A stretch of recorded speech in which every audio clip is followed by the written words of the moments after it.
This is a production of O'Brien Communications. Hello, friends. I'm Tim O'Brien. You don't need to be an art connoisseur to know that some of the world's greatest and most priceless artistic masterpieces were created for the Catholic Church or in homage to the Catholic faith. Michelangelo, Leonardo da Vinci, and many whose names you'll never know. But if you go into an old Catholic cathedral, perhaps in your own town, you might still find a beautiful realistic mural or sculpture, one that was created by a local artist a long time ago, long before the 1960s.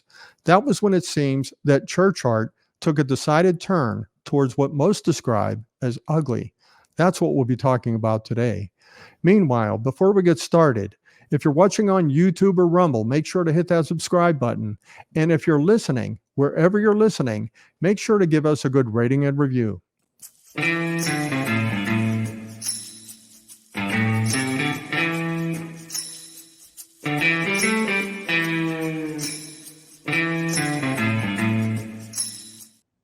Today, we're joined by Eric Musik.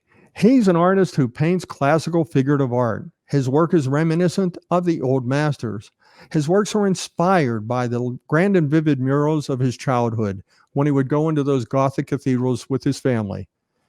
When Eric paints, he says, he doesn't just try to capture the people or events from those time periods, but he tries to tell a story through his work.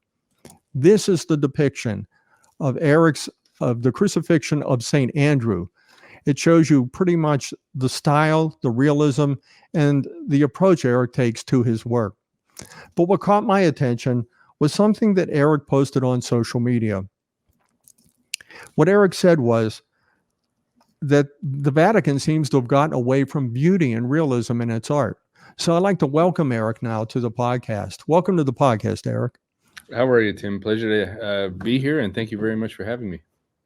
Well, before we get into that topic, I do have to ask you, because anytime I look at someone like you, their creative work and their art, I just have to wonder, how did you get into it in the first place? I know that you said that you were inspired by those Gothic cathedrals, but let's go back to when you found out that you actually had artistic talent. When did that happen? As long as I could remember, probably maybe my earliest memories, 3 or 4 years old, when you first become aware. I was already drawing in all of the books in our house. You know how they have the first few pages of all these books on your bookshelf. They're usually like blank. And I would take all those pages and draw stuff on them when I was a kid, whether it was spaceships or dinosaurs or sharks, whatever it was. I was always drawing something from a very early age. So by the time I was in kindergarten, I was winning art competitions in our class and stuff like that. So it just kind of started at that point with no direction. And I didn't have any direction all throughout my childhood, even though I was, again, winning competitions in school and stuff. Did a couple larger competitions in the area in high school. But it wasn't until college that I got any kind of real instruction where I learned how to work with charcoal, and I actually finally had the opportunity to learn how to paint for the first time at age 20. So it seemed like, I had waited so long before I was able to finally get some kind of access to not only the materials of painting and things like that, but also the art historical end of things. And because as a kid, all I had was my upbringing living in a coal mining town, and it wasn't very aesthetic in my immediate town, but there was beautiful churches everywhere you went. We had a very strong Catholic community in the Northeast Pennsylvania area. So every church was absolutely beautiful. It was built by the donations of, not very well off people, but the churches were absolutely magnificent. And the walls, the stained glass, the ceilings, I would just sit there as a kid and just stare and, kind of going into, listening to everything going on. But, my imagination just ran wild. And in college, I finally got an opportunity to study in Italy for a semester. And I think when I went over there, everything clicked. It made sense because I was seeing Catholic art everywhere on a grander scale. And I was also learning art history at that point, so I knew what everything meant and the art historical context, all of it. So I came back from Italy and I thought, this is all I want to do. And all my professors looked at me and said, you'll never have a career if you decide to do this. And that was really literally told to me in my last semester in college. And it was by somebody I respected too. And I thought, wow, that was really, it really hurt to hear that, but I was still too stubborn to give up. So I decided to embark on this, and here I am 30 years later.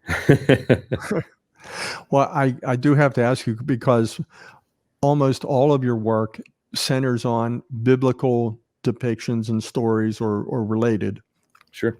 because I also have one here of you that is not from the Bible, but it just shows that you have embraced sort of the Catholic tradition, and you're honoring that here by showing, you call this one the ordination. It's a man becoming a priest. And obviously you're depicting Jesus Christ involved in that process. So, and you can see the realism here. It is such a throwback, and anyone that either is into art or goes into churches or knows anything, I don't know about other faiths, but I can speak about Catholic faith and Catholic churches and Catholic art. When someone sees art like yours, I'm sure they say it's refreshing. Right. Do you hear that a lot? Definitely. And it's funny because I'm a lifelong Catholic myself, born and raised. And my wife and I, especially in the last 5 years or so, we've had the opportunity. We have an FSSP parish near us as well. So we finally, really found a great home for our faith finally, and where tradition is really celebrated. And it isn't to say that it isn't, in a lot of other churches, and a lot of my clients who, are in some of the more modern churches, there seems to be a resurgence of tradition, especially with the younger priests and people in the parishes. So I think it was a lot of the same things that my wife and I complained about growing up. We saw such beautiful tradition everywhere, and we got married and moved away, and it seemed like all the areas we lived in were filled with modern churches, and it was absolutely terrible. Some of them, you would go in, and I remember this one church in Kutztown where we live. My wife and I had the joke that it looked like Han Solo in the Carbonite. It was this emerging Jesus screaming from this block of whatever it was. It looked absolutely demonic. And the image across from the church, the other end of the parish, looked, strange as well, and very alien-esque. And I thought, who's inspired by this garbage? Like, it looks like an acid trip. And that's, our faith built, if you look at the grand history of Western tradition, it is supported primarily by the church. It was only, years later that, after the Renaissance and in the Baroque era, where, things in the north of Europe and stuff started becoming a little more secular as far as the subject matter. But all the great painting commissions were church commissions. The Catholic Church was the greatest sponsor and the ones commissioning all the great pieces.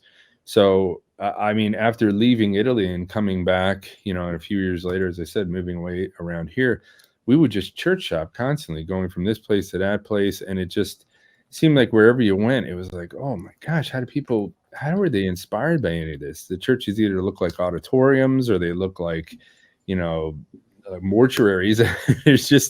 It really, really like just very uninspired environments. And I ask myself the question all the time, like, if I was a kid going to that church at this point in my life, at this point that we're in now, would I have embarked years later on what I am doing right now?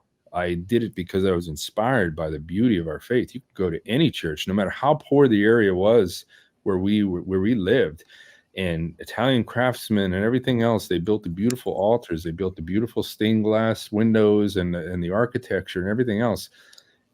They can still do it today. I don't want to hear everybody complains they can't do it today. That's just absolute nonsense. There are people like me that still can create that standard. Let us be unleashed and allow us to do it, because everywhere you do it, I get emails from people saying, oh gosh, I was going through a horrible time in my life. I went to a parish, saw one of your pieces in it.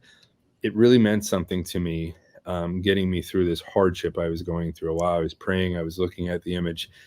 And, when you hear things like that, you think, wow, that goes well beyond the money that you're paid to do the job.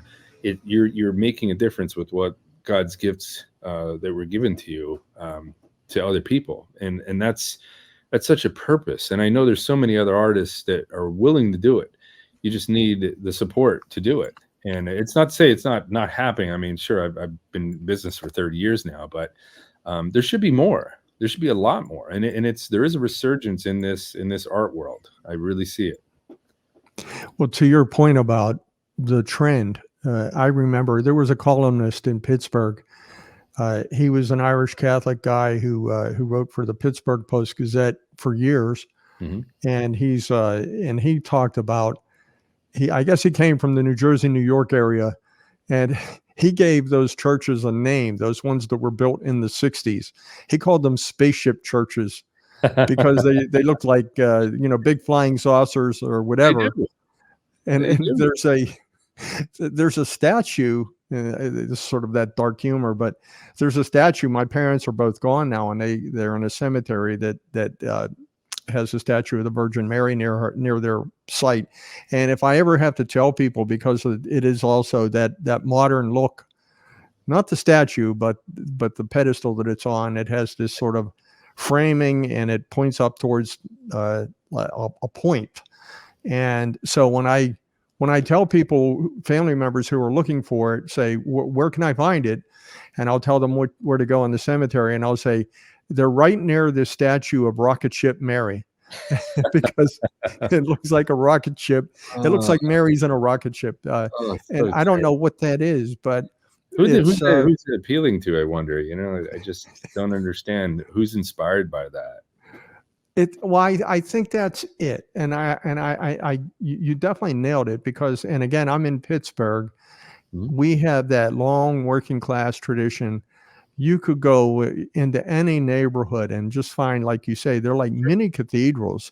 Yeah. And they painted these ceilings always with a beautiful mural. And so, like you said, when you're a little kid and you don't know anything, you think, is that heaven? You look out, and that's what it's supposed to do. It's supposed to you're supposed to let people know when they walk through that door, architecturally, artistically, then musically later, this is a special place. This is a special time. This is not like anything beyond those doors that you just walk through to get in here. That's sort of the philosophy of it, isn't it?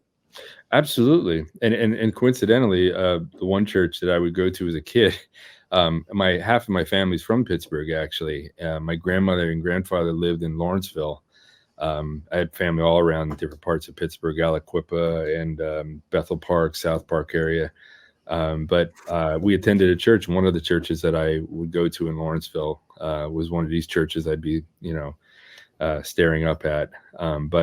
But yeah, I mean, it should be a place of reverence, and every little bit of the word reverence, from the way that the Mass is being conducted, the architecture, and I don't think enough people realize it. We all think that somehow, the architecture just changed. Everybody got cool in the 50s and 60s when they started redesigning these churches. But when you realize the orientation of the churches, they used to be, a long, row of pews in one direction, where the priest would be at the altar and the priest would be leading us through the sacrifice of the Mass. Everything would be oriented and focused on this beautiful altar, and the tabernacle would be in the center, and everything would, all that reverence, all that attention was perfect.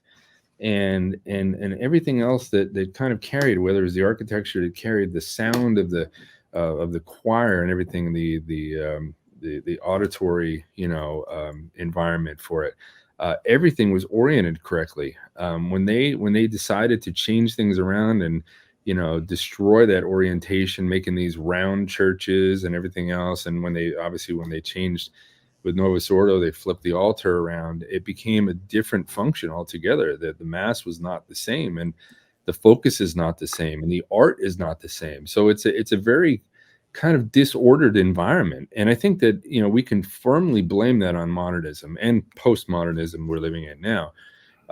It was not a truth and beauty oriented, form of art. It was all just, self-aggrandizement. It just wasn't supposed to not be adapted to the parishes. I don't think at all. It just, you can't marry modern and our faith. It just had horrible results.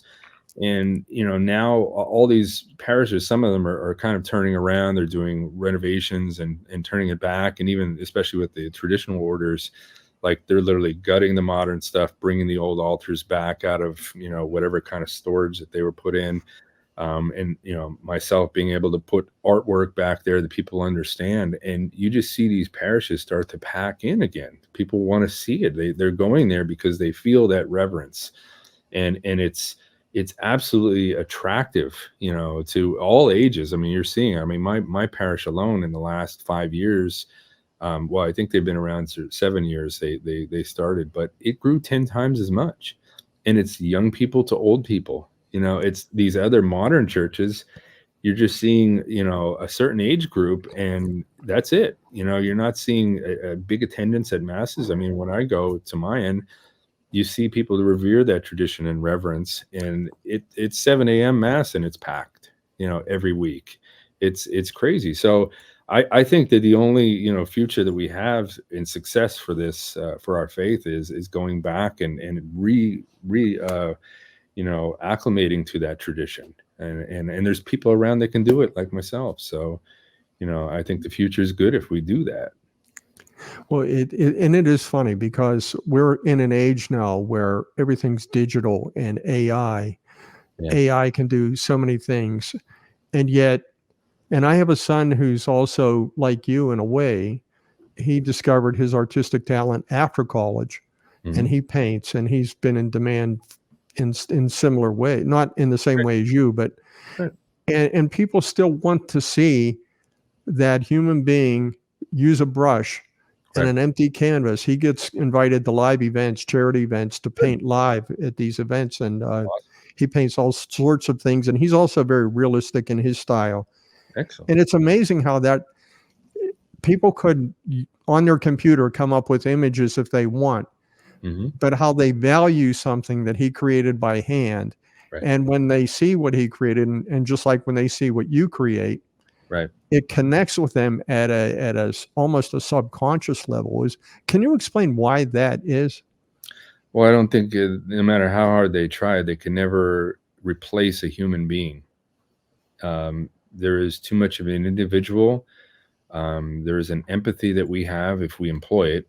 The modern world we're living in, postmodern world we're living in, is kind of told us to shelve all of those things, shelve the human being, just turn us into some kind of automatons. But we all have a soul. We all have an individuality, and inherently we have a love for each other that I think a lot of the modern world wants to destroy. They want to segregate us. They want to individualize us only to the point they can compartmentalize us.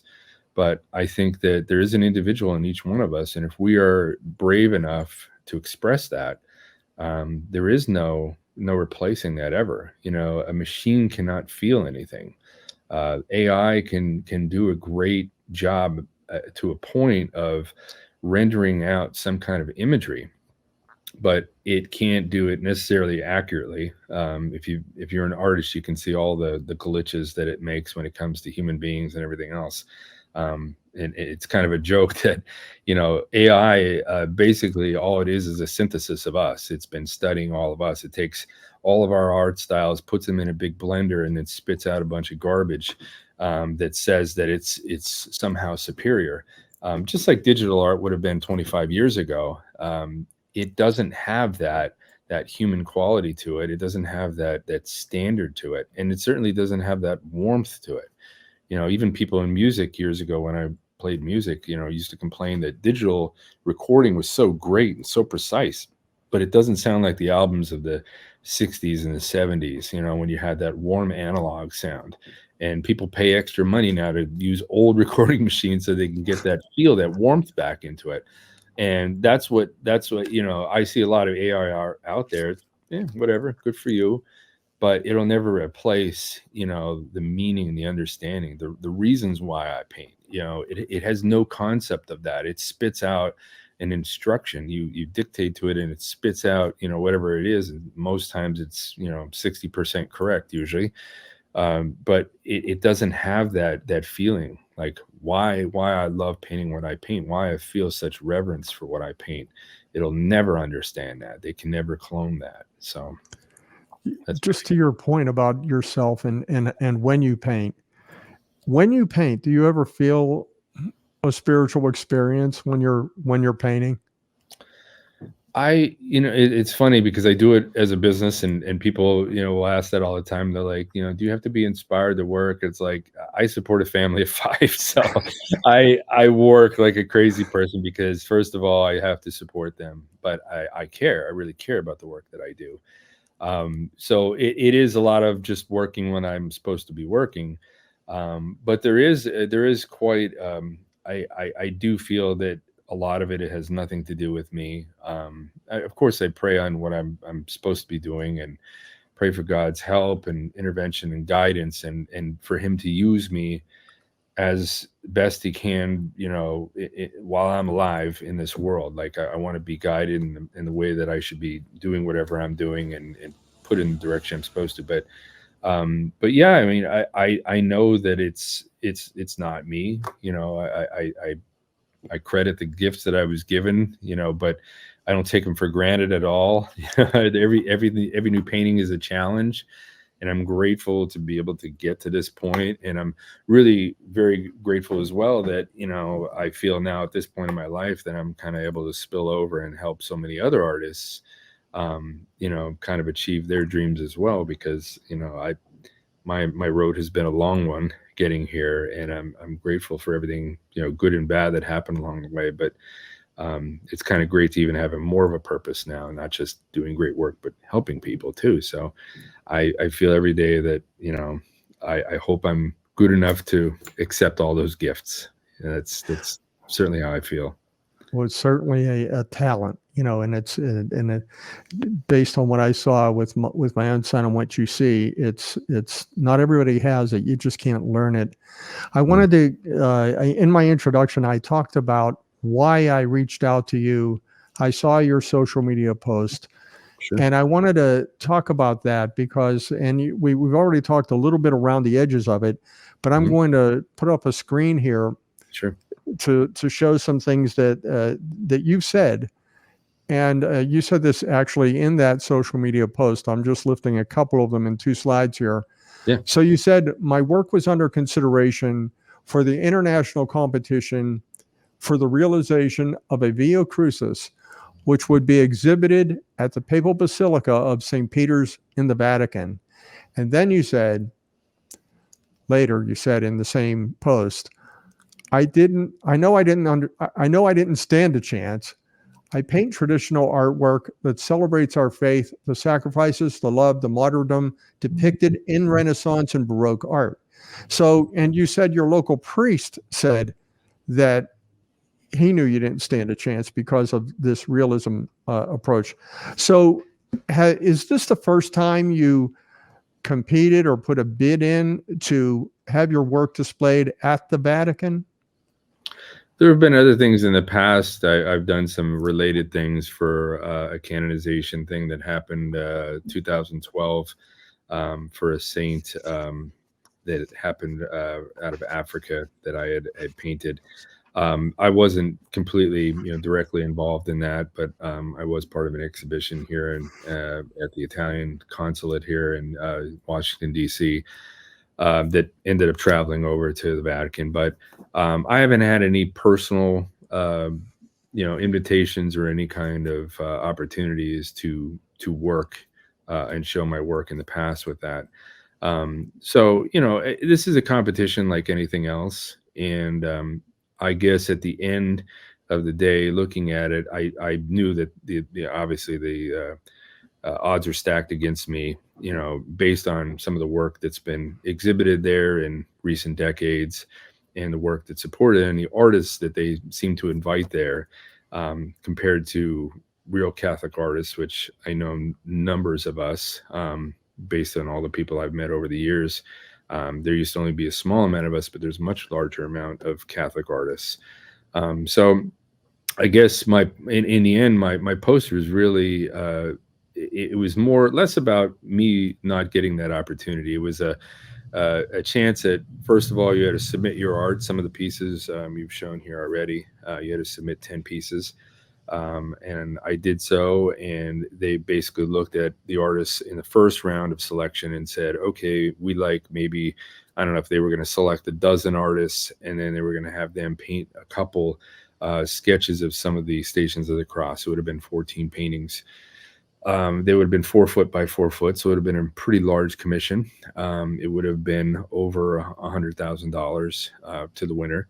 It would have been over a year and a half worth of work that you would have had to have it finished by December, which would have been quite nice for myself.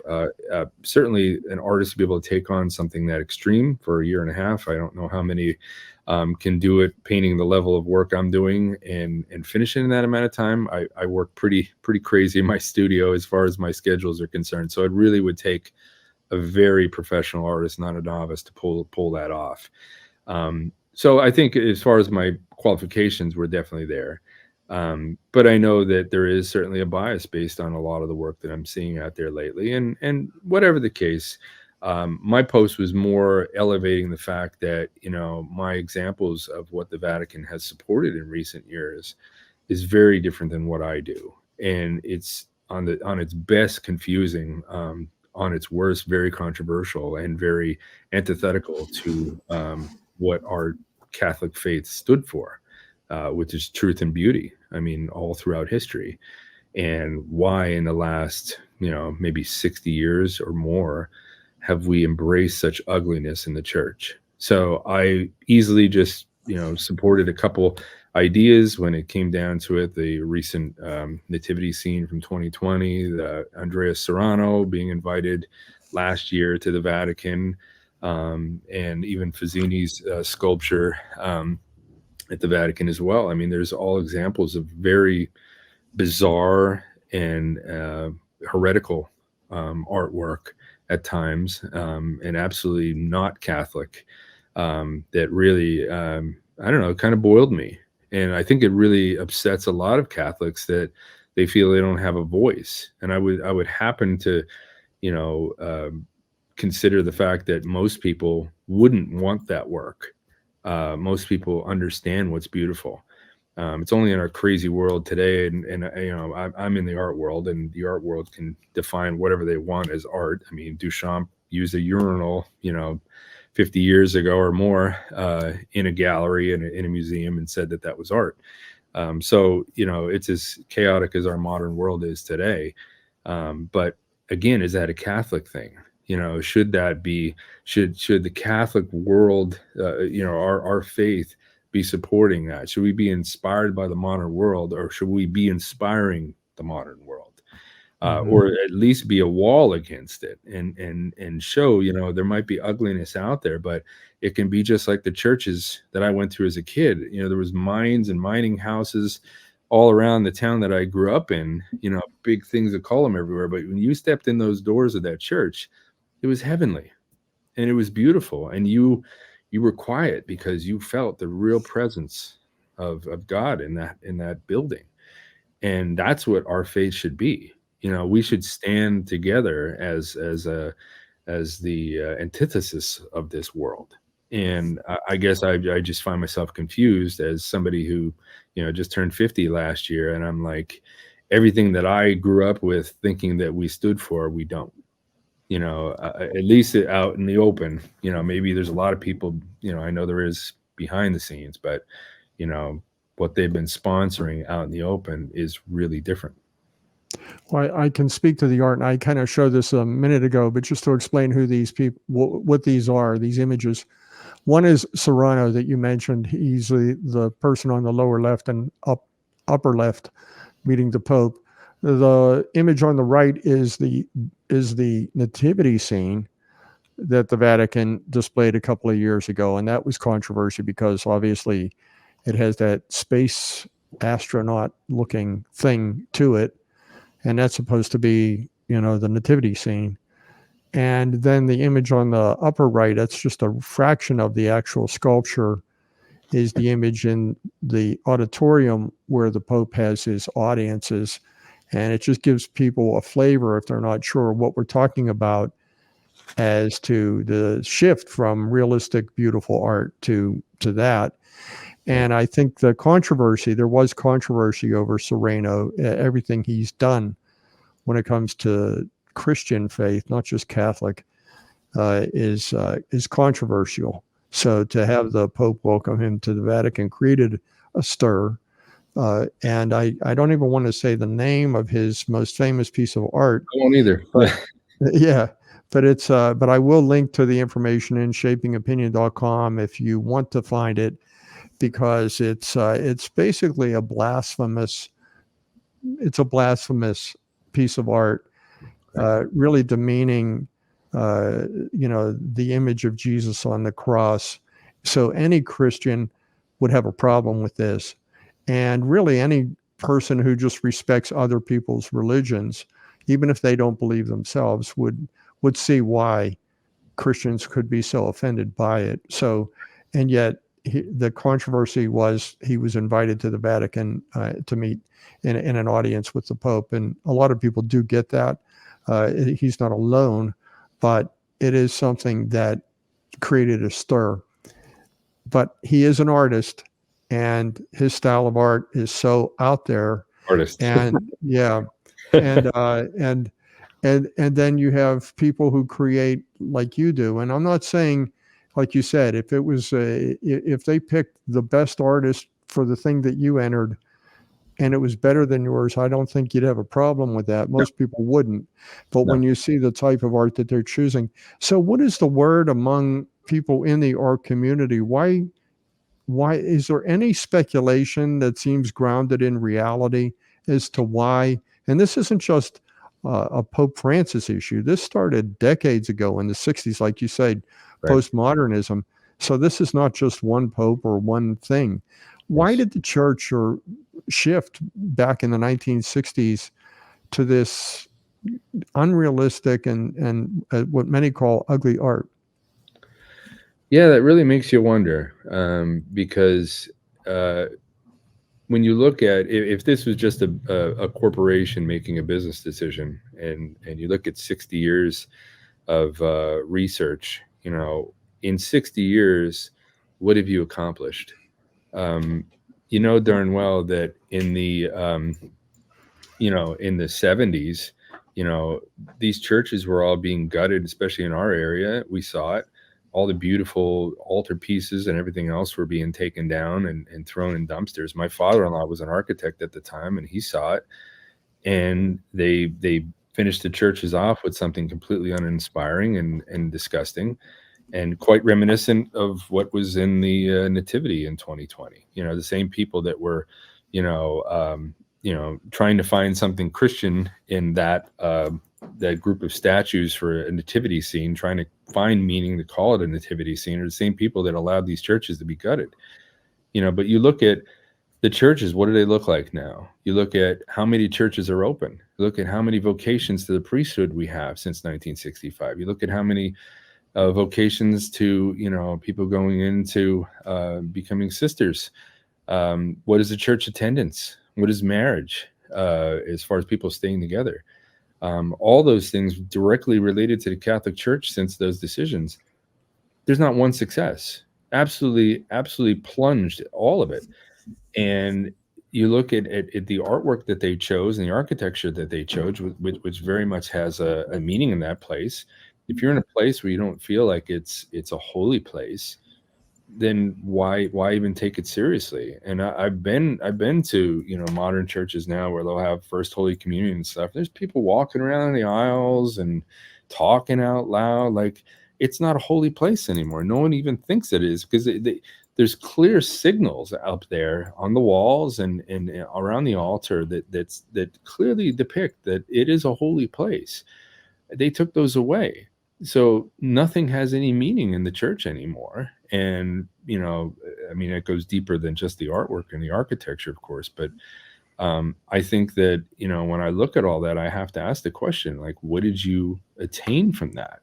Like, what was the value of all that? And do we keep running that same dead horse into the rest of the 21st century? Or do we look back and say, hey, what's working? And from everything I've seen, the parishes that I've done work for are traditional, whether they're Novus Ordo or the traditional orders and the old Latin Mass. Every one of them is thriving in those parishes. I can't say it's just from my art, but I say that, you know, the particular parishes are being run in a manner that's traditional, it's reverent, and people crave that, and they're growing. So I don't know, going forward in the future, I don't see a path forward that's successful continuing on what they did back then. I think you have to look at it. What are the successes and what are the failures? I don't see many successes. I really don't. You know, and I could barely recognize in my 50 years what my faith became. You know, it's sad. It really is sad. I mean, it was already, you know, Novus Ordo had already happened when I was a kid. Our parishes were very slow to change. It wasn't until like the 80s that they started implementing a lot of that stuff. I mean, they were really holding on. But now it doesn't even have an identity anymore. And I think that that's going forward. If we want to succeed, I think we need to think in those terms, the same terms that they were thinking about, you know, hundreds and millennia ago. I mean, I've been in churches in Italy that are from the 400s, and they have a certain feeling to them when you walk in there. The artwork is important. The architecture is important. And there's no reason why we can't build those churches today. None at all. We have the Leonardos and we have fantastic sculptors and great architects. We have access to all these things. Why are we not doing them? It's a choice. It's not they can't play like they don't have these people around. We're around. And there's more people than me that out there doing this. So I just have one more question for you, and it ties to what you just said. And I'm really looking, you know, something that's personal to you here, because in your experience, you seem to have a feeling for, you know, what works, you know what helps. You're seeing growth, like you said, in your own church. You're seeing people go back to it. Is there any one thing that happened to you or that you saw, or any reaction to one particular painting of yours where sort of you had this epiphany and it all crystallized for you? This is the way, this is the path. And when did that happen to you, and how did it happen? Well, that's an interesting question. I will say that just like everybody else, maybe throughout history that's had inspiration, it kind of happens at a bunch of different times. I set out essentially to do classical artwork. I wanted to do the artwork of the old masters that had been done in the 1600s. I especially loved Caravaggio the very first time I saw his work, and then I studied it in Italy. I knew at that point I wanted to do something like it. I started doing the basic themes that they did at that time. It was religious paintings, mythological paintings, historical paintings, portraits, and things like that. And even to this day, I do a mixture of all of those still. But it's funny because over the years, there were numerous times where I was doing a lot of art for the church, for either priests or parishes. And I was still under this idea that I wanted to be, you know, in a gallery, an art gallery. And to do the kind of work that I would do, religious work, there's very few, if any, art galleries that support that. So they was absolutely shunned out of that entire art community. So I would, you know, kind of try to spend a little time doing some of that work, you know, maybe, you know, something outside of doing sacred art. And every time I would do that, I would get tons of more commissions on the other side from churches. I would market myself over here trying to, you know, court a gallery to, you know, start doing business with them. And I would get even more church work. So after about 2 or 3 different times of this over 30 years, I really started listening, you know, because I've never had very little support or anything. Anybody that built my business for me, I didn't know, you know, funds going into it from anywhere, loans or anything. It was always, you know, my wife and I would say that our only safety net we ever had was praying the rosary and praying for, you know, God to provide for us and kind of lead us in the right direction. And when you see the results in your life like that, where, you know, you're kind of getting all these hints, like, you should stay over here. You should focus your attention on this. It's always been that beautiful. So like that just became like my proof that everything will be okay. I've just continued in this business. As I said, I just finished my first 30 years of business in April. And it's magnificent to think back and go, wow, putting my trust in my faith, living my faith every day, trying to do the things I'm inspired to do. Every time I go to Mass, I literally have inspirations of different pieces I'm supposed to work on. So I don't ever expect to completely understand, how that all comes about, but little by little, I've been kind of led into this direction, and I'm could not be happier. It aligns with my values and my family's values. My children all attend Mass with us and are all very strong in their faith as well. And we live it very happily in our house. So I could not be happier. And I know I have a purpose every single day, and that's probably greater than anything in this world. I thought it was a great thing 20 years ago to leave a job, to not just do what I wanted to do in this business and, do a job to make money, to leave and put my entire faith in God every day, and doing this work could not be more rewarding. And so I'm very happy that's how it all worked out. And I think that sometimes we all need to maybe look to that inner review of things and to see if that's the way that we're supposed to be living our lives. I feel completely aligned with that, and I'm grateful. And I'm very grateful to all the support I've received from, numerous people online that have really, connected with the kind of work I'm doing and the places that commission me to do it, and the opportunities I have. And hopefully I have another 50 years ahead of me to be able to do quite more before I'm no longer here on this earth. So, Eric Musik, thank you for joining us today. Thank you very much, Tim. I really appreciate the opportunity.